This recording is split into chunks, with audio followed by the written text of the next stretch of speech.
लोगों के बारे में सोचना ही छोड़ दो, चाहे वह अपने करीबी ही क्यों ना हो। खुद पर ध्यान दो, खुद के ऊपर काम करो, खुद को कैसे बदलना है, इस विषय पर हम आज एक आपको कहानी सुनाएंगे। तो चलिए शुरुआत करते हैं। बहुत समय पहले की बात है। एक बहुत ही बुद्धिमान सन्यासी एक जंगल के पास अपनी कुटिया बनाकर रहा करता था। जो भी उनके पास अपनी समस्या लेकर आता, वह बहुत ही बुद्धिमानी से उसकी समस्या का समाधान निकाल देते। एक दिन वह वहीं पास के ही एक गांव में भिक्षाटन के लिए गए। जब वो भिक्षा मांगकर वापस लौट रहे थे, तो रास्ते में उन्हें एक युवा व्यक्ति ने रोक लिया और कहा, मैंने सुना है कि आप किसी भी समस्या को बड़ी बुद्धिमानी से सुलझा देते हैं। हालांकि मुझे तो ज्यादा विश्वास नहीं कि आप मेरी इस जटिल समस्या को सुलझा पाएंगे, लेकिन मैंने लोगों से आपकी बुद्धिमानी के बहुत से किस्से सुन रखे हैं। इसलिए मैं आपसे एक बात जानना चाहता हूं कि हमें किसी भी काम में असफलता की घबराहट क्यों होती है, और हम अपने किसी भी लक्ष्य को असफलता के घबराहट के बिना कैसे प्राप्त कर सकते हैं। युवा व्यक्ति का यह प्रश्न सुन बौद्ध सन्यासी मुस्कुराए और बोले, मैं तुम्हारे इस प्रश्न का उत्तर जरूर दूंगा, और उसके बाद से तुम्हारी सारी घबराहट भी खत्म हो जाएगी। लेकिन उससे पहले तुम्हें मेरे साथ मेरी कुटिया तक चलना होगा। वह युवा लड़का उस सन्यासी की बुद्धिमत्ता को परखना चाहता था, इसीलिए वह कुटिया तक जाने के लिए तैयार हो गया। इसके बाद वह बौद्ध सन्यासी उस लड़के को अपने जंगल के पास बनी कुटिया में लेकर आए, लेकिन तब तक शाम हो चुकी थी, इसीलिए वह भोजन करके सो गए। अगले दिन जब वह उठे, तो बुद्धिमान सन्यासी ने उस लड़के से कहा, चलो आज मैं तुम्हें जंगल की सैर करा के लाता हूं। और वह दोनों जंगल की तरफ निकल पड़े। कुछ देर बाद बुद्धिमान सन्यासी ने उस लड़के को एक गुफा दिखाई और कहा, चलो मैं तुम्हें उस गुफा की सैर कराता हूं। लड़के ने कहा, हाँ चलिए, मुझे भी जंगल की गुफा देखने की काफी दिनों से इच्छा थी। इसके बाद वे दोनों गुफा के अंदर चले गए। गुफा के अंदर काफी अंधेरा था, लेकिन थोड़ी देर बाद बौद्ध सन्यासी चुपके से गुफा से बाहर निकल आए और उस गुफा के द्वार को बाहर से बंद कर दिया। उस लड़के ने गुफा के भीतर से बहुत आवाज दी कि मुनिवर कहां हैं आप, कहां चले गए, मुझे जवाब क्यों नहीं दे रहे। लेकिन बहुत देर तक कोई जवाब न मिलने के बाद वह घबरा गया और घबराकर गुफा के द्वार की तरफ भागा। जैसे ही वह गुफा की प्रवेश द्वार पर पहुंचा, वह हैरान रह गया। यह क्या, यहां तो किसी ने गुफा के द्वार को बाहर से बंद कर दिया है। अब मैं बाहर कैसे निकलूंगा। अब वह अकेले अकेले उस अंधेरी गुफा में काफी भयभीत और परेशान हो गया। वह सोचने लगा कि कहीं उस सन्यासी ने उसे मारने की योजना तो नहीं बनाई थी। अब वह गुफा में इधर उधर घूमकर बाहर निकलने का रास्ता ढूंढने लगा। वह गुफा में काफी देर तक इधर उधर भटकता रहा, लेकिन उसे बाहर निकलने का कोई रास्ता नहीं मिला। अब उसे जोरों की प्यास और भूख भी लग रही थी, इसीलिए वह शांत होकर एक जगह बैठ गया। तभी उसे एक सुरंग से सूर्य की रोशनी आती हुई दिखाई दी, और उस रोशनी आने वाली सुरंग तक पहुंचना बहुत ही कठिन था, क्योंकि चारों तरफ बस अंधेरा ही अंधेरा था, और वह सुरंग भी काफी ऊंचाई पर थी।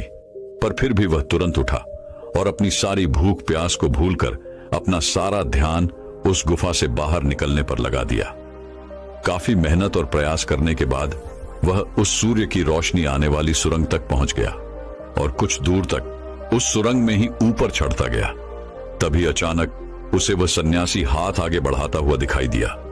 वह लड़का झट से उस सन्यासी का हाथ पकड़कर बाहर आ गया, और बाहर निकलते ही उस सन्यासी को गुस्से से चिल्लाकर कहा, मुनिवर आप पागल हो गए हैं। आप मुझे अंधेरी गुफा में अकेले छोड़कर आ गए। आपको पता है मैं कितना भयभीत हो गया था और मुझे कितने जोरों की प्यास लगी है। उस सन्यासी ने मुस्कुराते हुए उसे पानी दिया और कहा, अब मेरी बातों को ध्यान से सुनना।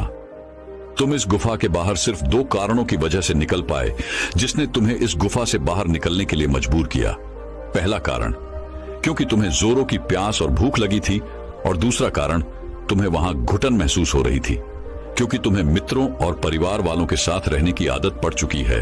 अब मैं तुम्हें 2 मुख्य कारण बताता हूं, जिसकी वजह से तुम इस गुफा से बाहर निकल पाए। पहला कारण, क्योंकि तुम्हारे साथ वहां यह कहने के लिए लोग नहीं थे कि इतने अंधेरे में इतनी ऊंचाई पर तुम उस सुरंग तक कैसे पहुंच पाओगे, ये तो असंभव है।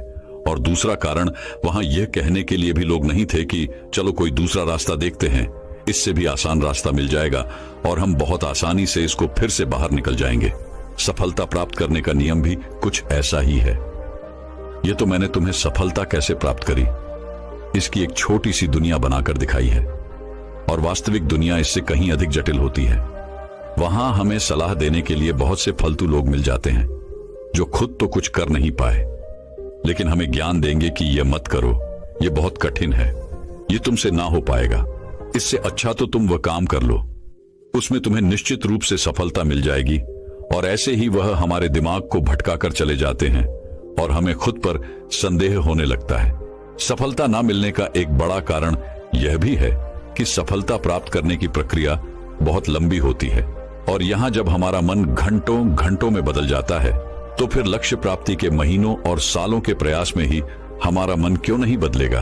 हमारा मन बदल ही जाता है और हम उस रास्ते को छोड़कर अलग अलग राष्ट्रीय अपनाने लगते हैं। गौतम बुद्ध अक्सर अपने शिष्यों से कहा करते थे कि परेशानियां हमें तभी दिखती हैं जब हमारा ध्यान हमारे लक्ष्य पर नहीं होता। और यह बात 100% सही है। जैसे जब एक तीरंदाज तीर मारने वाला होता है तो वह अपनी एक आंख को बंद कर लेता है और दूसरी आंख से सिर्फ लक्ष्य को देखता है, तब जाकर वह अपने लक्ष्य को भेद पाता है। ठीक इसी प्रकार हमें सफलता का डर तभी लगता है जब हमारा ध्यान अपने लक्ष्य पर न होकर रास्ते पर आने वाली कठिनाइयों पर होता है। तुम इस गुफा से बाहर इसीलिए निकल पाए क्योंकि तुम्हें गुफा के अंदर सुरंग से आने वाली रोशनी के अलावा और कुछ दिखाई नहीं पड़ रहा था। अगर उस गुफा के अंदर प्रकाश होता तो तुम वहां के बड़े बड़े गड्ढों और कीड़े मकोड़ों को देखकर डर जाते और वहीं भटकते रह जाते। इसीलिए अपना सारा ध्यान केवल अपने लक्ष्य पर टिकाए रखो और आसपास क्या हो रहा है, लोग क्या बोल रहे हैं, उस पर ध्यान देना बंद कर दो। तुम्हारे मित्र और रिश्तेदार क्या कर रहे हैं, उन्हें सफलता मिली कि नहीं, ये सब देखना बंद कर दो और केवल खुद के काम पर ध्यान दो। फिर देखना कि जब तुम्हारा समय आएगा तो लोग खड़े होकर तुम्हारे लिए तालियां बजाएंगे। और इतना कहकर वह बुद्धिमान सन्यासी मौन हो गए। उस युवा लड़के ने कहा, मुनिवर, आपने तो आज मेरी आंखें ही खोल दी।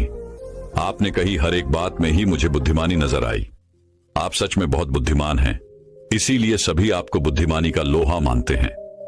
मैं आपको वचन देता हूं कि आज से मैं मेरे मन को कभी भी असफलता के डर से नहीं सताऊंगा। मैं अपना पूरा ध्यान सिर्फ अपने काम पर लगाऊंगा और जल्दी ही एक सफल व्यक्ति बनकर दिखाऊंगा। इतना कहकर उस लड़के ने बुद्धिमान सन्यासी का धन्यवाद किया और वापस अपने गांव चला गया।